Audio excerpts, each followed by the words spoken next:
সালেও তো এই ধরনের কথা বলেছিল, পার্লামেন্টে পাঠিয়েছিলাম, কি করেছো আগে? প্রিয় দর্শক, আমরা জানি আজ থেকে 6টি বিধানসভায় উপনির্বাচন শুরু হয়েছে। তার মধ্যে হাড়োয়া বিধানসভাও আছে। হাড়োয়া উপনির্বাচনের আগে থেকেই উত্তপ্ত পরিস্থিতি। আমরা জানি কালকে রাতের বেলা আইএসএফ কর্মী তথা বুথ কমিটির উপরে হামলা হয়েছিল।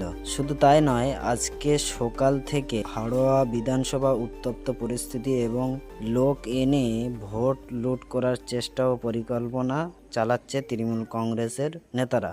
এমন বিস্ফোরক অভিযোগ করলেন বামপন্থী সমর্থিত তথা আইএসএফ প্রার্থী পিয়ারুল ইসলাম। তৃণমূল কংগ্রেসের ছোট ছোট গুন্ডা বাহিনী এই ধরনের কাজ করছে। আপনারা তো বলবেন যে ছোট ছোট গুন্ডা বাহিনী কিভাবে এই সব করার সাহস পাচ্ছে, তাই তো? এর পিছনে বড় গুন্ডা বাহিনী যদি থাকে, কাদের কথা বলছি বুঝতে পারছেন তো? আমি পুলিশ প্রশাসনকে বলছি,